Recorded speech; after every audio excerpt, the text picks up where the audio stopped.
Hello everyone. I welcome all of you in my next lecture of this class, Drawing and Storage Engineering. Uh, I hope all of you are enjoyed the first lecture of Drawing and Storage Engineering class. So today, before I start the second lecture, I'd like to revise the topics which we already discussed in our first lecture. So in our first lecture, we discussed about drying, what is drying, or importance of moisture content. So in moisture content, we have seen that it mainly needs for palatable quality of product, or textural quality of product, or at what moisture content the product can be saved. The shelf life of the product can be increased. So for all this thing, we need moisture content up to a certain level, and then we must remove the product moisture content by use of drying. So there we studied those things, and then we have seen the representation of moisture. So there is mainly two way of representation. One is weight basis and dry basis. So weight basis, we have seen it is in a percentile. Another one you can see it's in decimal. We can we can predict, we can represent the moisture. And then we have seen the weight basis is nothing but the mass of moisture present out of total mass, and in dry basis is mass of moisture present out of mass of solid. And then we have seen then we have seen the method to determine the moisture. So method to determine moisture is there. Two methods are there, mainly direct methods and indirect methods. Indirect method, we directly remove the moisture and then we calculate the moisture content. But in indirect method, we don't calculate the moisture content directly. First, we calculate the parameter which are related to moisture content. Then after calculating the parameter, we relate the moisture, and then we calculate moisture content indirectly. Then we have seen uh, there are several methods of direct. There are several direct methods also, like air oven method, vacuum oven method, round dual fractional distillation method, so and so forth. And then in all these drying methods, it is very much required that until and unless the two consecutive weight of two consecutive weight of product becomes same, we must continue the drying process. Yes. And then in indirect method, we have seen the like electrical resistance or conductance method, then dielectric constant method, so and so forth. Then we have seen equilibrium moisture content. So equilibrium moisture content is a moisture content of product at which the vapor pressure of water vapor present in air becomes equilibrium to vapor pressure of water present in product. So the moisture content of that particular product at that temperature is called as equilibrium moisture content. And yeah. And then this product gaining or losing moisture from our environment or to environment is called as hygroscopicity, the phenomena. So this all we started in our previous class. So today we will start our new topic. So let's begin then. Yeah. So here we can see the EMC determination method. There are mainly two methods of determining the EMC values: static method and dynamic method. So static method is grain is left in humid and stagnant air until they attain equilibrium. But in dynamic method, grain is left in humid air, but air is agitated now by mechanical means. So grain attains equilibrium then. So this is the method, static and dynamic method. So you must remember this. In static method, the grain is left in stagnant air, and in dynamic method, the grain is left in agitated air. So agitated air means in this condition we provide some agitation by mechanical means. Now in static method we can see that a different concentration of sulfuric acid and hydrochloric acids are used. A time consuming process, maybe 3 to 4 weeks are required. In case of high humidity and high temperature, chance of mold attack and decomposition is high. Temperature and RH should be always maintained during test. It's done by air oven and acid solution respectively. But in case of acid, it's harm towards a human being. So we prefer salts in this static method mostly.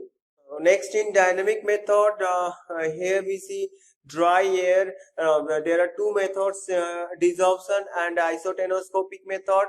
So in desorption method, dry air absorb moisture content from moist grain. Moist grain is kept in airtight chamber, and then this air and grain meets equilibrium. So this RH value is measured by hygrometer, and it's a short time process. Next, isotonoscopic method.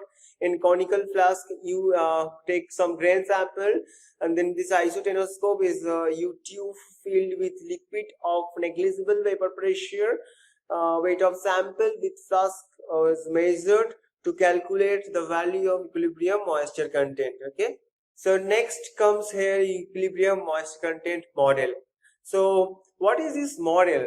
So first you see, each and every time it's very much difficult to conduct experiment to calculate the value of equilibrium moisture content.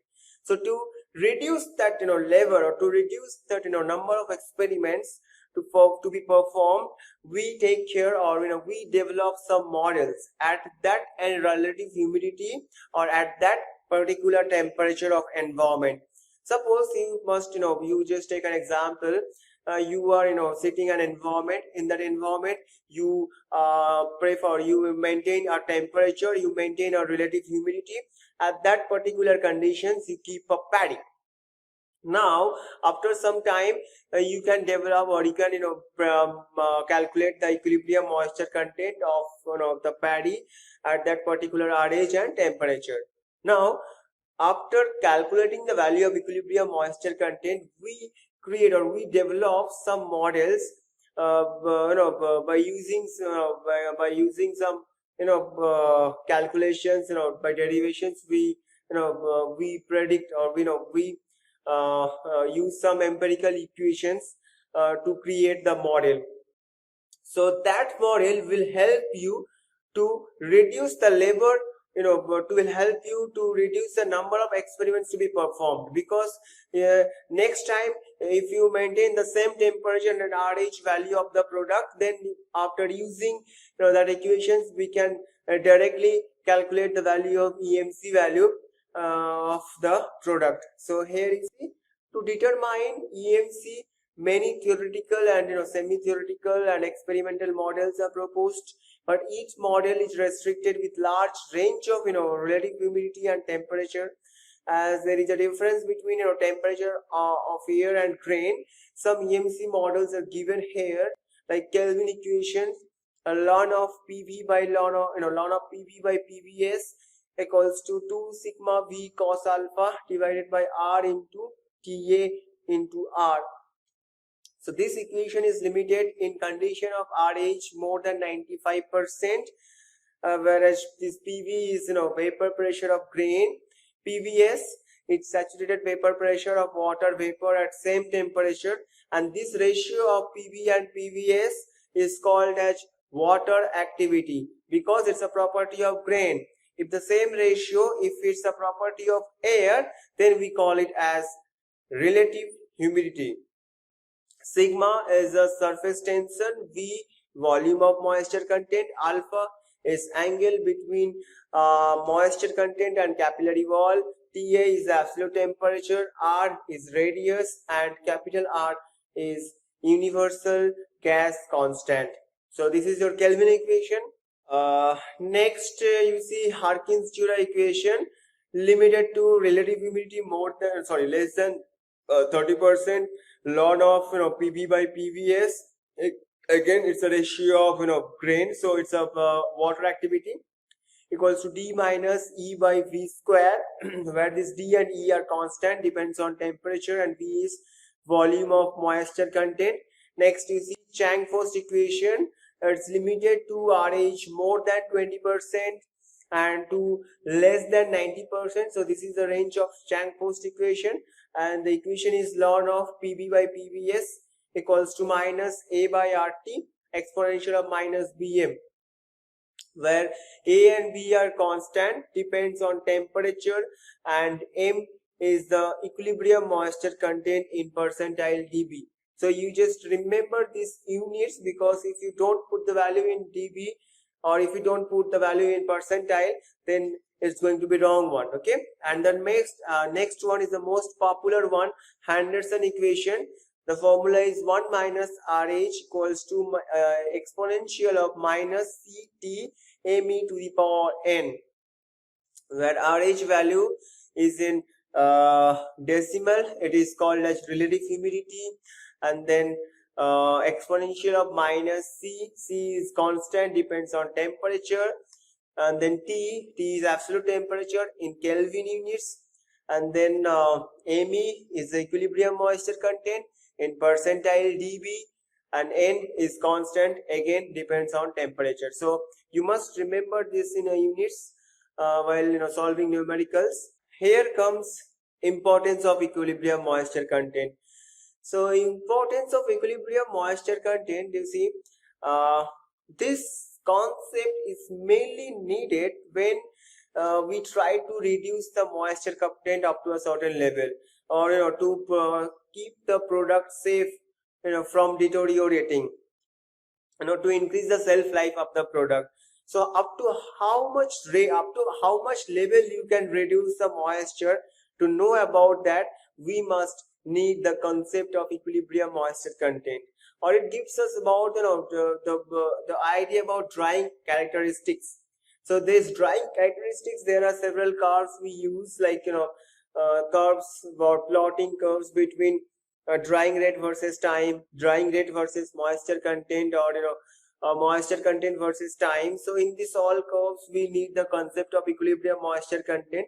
So these curves will help you to identify, or to elaborate, or to discuss about these drying characteristics.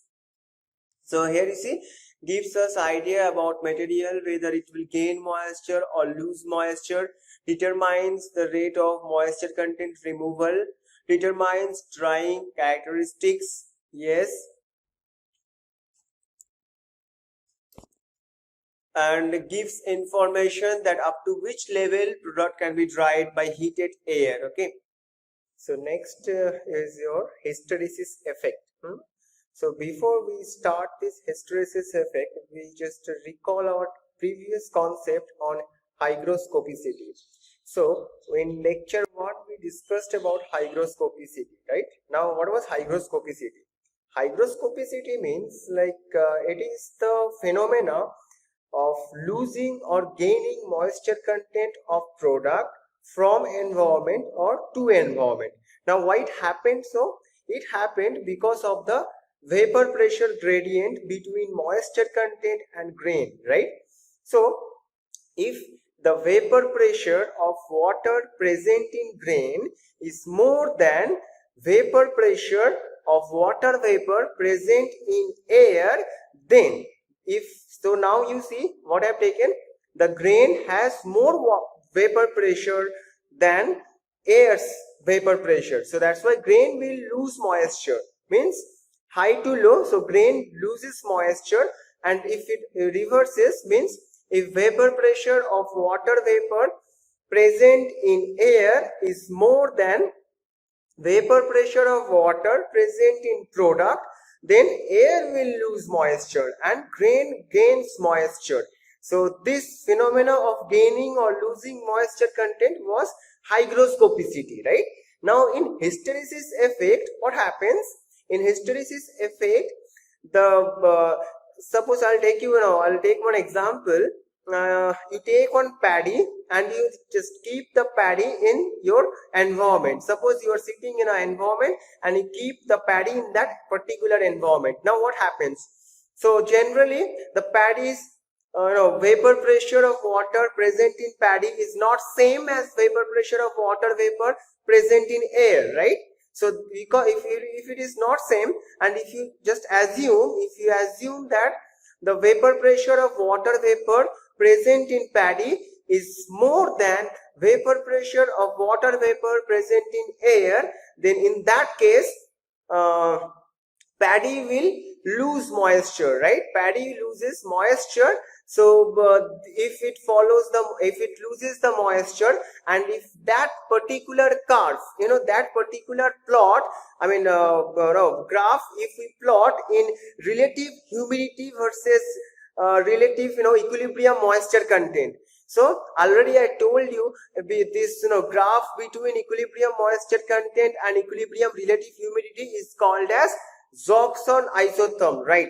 So if you plot this graph in equilibrium moisture content versus equilibrium relative humidity, then it is called as desorption isotherm. Okay, desorption isotherm means gain is losing moisture. And same paddy, same dried paddy, now if you keep in this humidified environment, now if the paddy is water vapor of vapor pressure of water vapor paddy is very less than vapor pressure of water vapor present in air. Now in this case what happens, the air will lose moisture and grain or product will gain moisture. Now if that particular curve or graph, if we plot between equilibrium moisture content versus relative humidity, then it is called as adsorption isotherm. So this difference between these two, now as per ideal case, what should happen, whatever the paddy, suppose if you take 100 grams of paddy, and 100 grams of paddy, if you keep in humidified environment, then it might lose some 50 grams of water, right? So 50 grams of water if it loses, now same dried paddy, if you keep in that humidified environment, then what will happen, it will again gain 50 grams of moisture. Means whatever the moisture is lost by paddy, same amount of moisture will be gained by paddy. Ideally this should happen, right? But it doesn't happen in practically because of the grain properties, it doesn't happen. So the desorption isotherm and adsorption isotherm, there is a certain difference. So that difference is called as hysteresis effect. Now you look at this slide, what is written, mostly agricultural product loses moisture content and attains equilibrium with air. So this moisture content is called as desorption, right? Desorption equilibrium moisture content. But when you keep your dry product, then it gains water vapor from air and attains equilibrium. So this moisture content is called as adsorption equilibrium moisture content. So at same temperature and relative humidity, yeah, there is a slight difference between this desorption and adsorption equilibrium moisture content, and this phenomena is called as hysteresis effect. Now you look at here, you have equilibrium moisture content versus equilibrium relative humidity curve. So here I told you already, it's a S-shaped absorption isotherm. So here we have plotted desorption isotherm as well as adsorption isotherm. Now you look at here at a particular equilibrium relative humidity. Now if you take 50% relative humidity, so at 50% relative humidity, the equilibrium moisture content of desorption, and at 50% relative humidity, the equilibrium moisture content of adsorption, those two values are not same, right? From the graph it's very obvious, it's very clear that at same relative humidity, the value of desorption equilibrium moisture content and the value of adsorption equilibrium moisture content are not same, and the difference between this desorption minus adsorption equilibrium moisture content is called as hysteresis effect. Now going forward, we have here different types of moisture. So already we have discussed about this equilibrium moisture. Now there are three more moisture content: bound moisture, unbound moisture and free moisture. So what is bound moisture? So suppose I'll give you an example. If you take paddy and that paddy, if you keep outside environment, so what happens?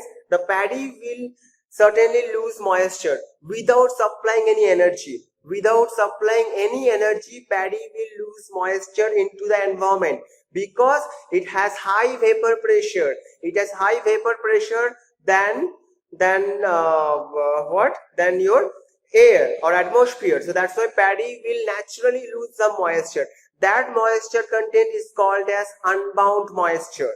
Okay, and whatever the moisture left beside unbound moisture, that is called my bound moisture, right?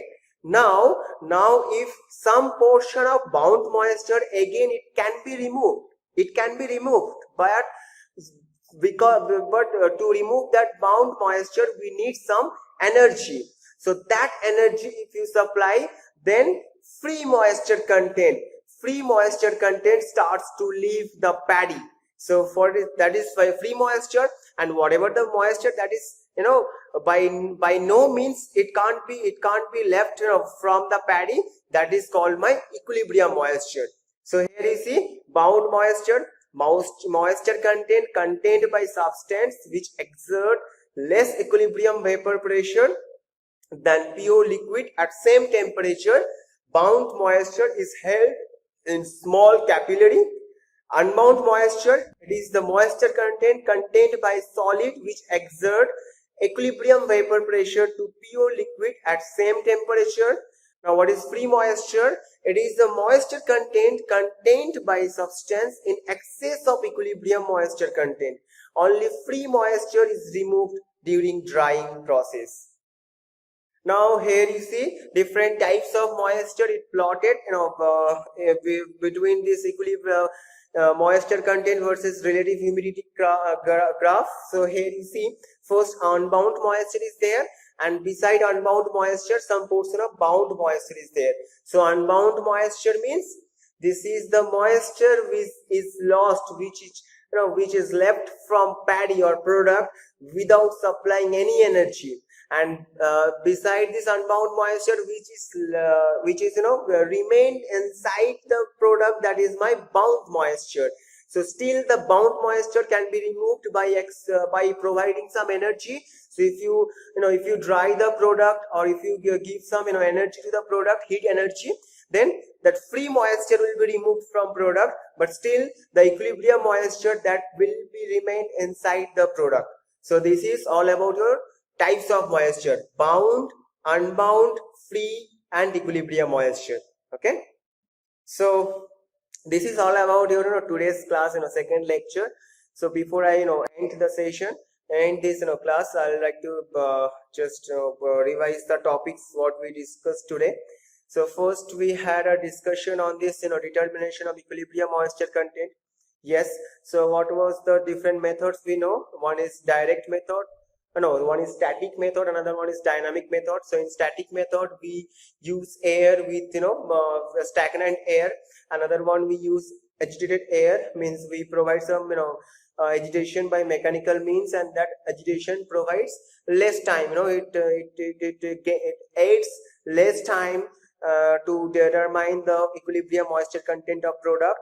And then we had a discussion on this static method. So in static method we use different types or different concentration of acids, like sulfuric acid or nitric acids. But still nowadays we don't use the acids. Instead of acid we try to use some salt.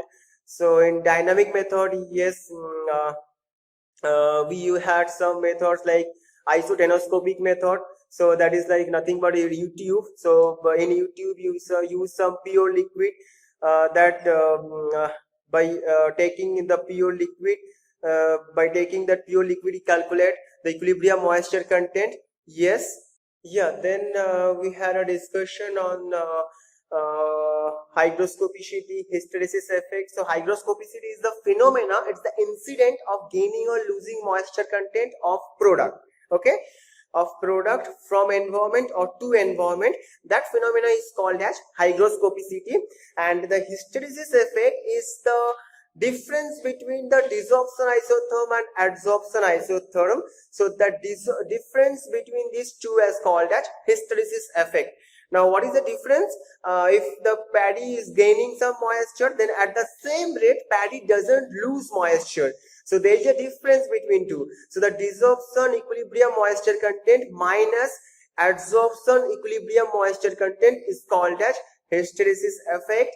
Now there we discussed about 4 types of moisture: unbound, bound, free and equilibrium moisture. So unbound moisture, if we keep your product outside environment without by providing any energy, by naturally because of vapor pressure it starts to lose moisture.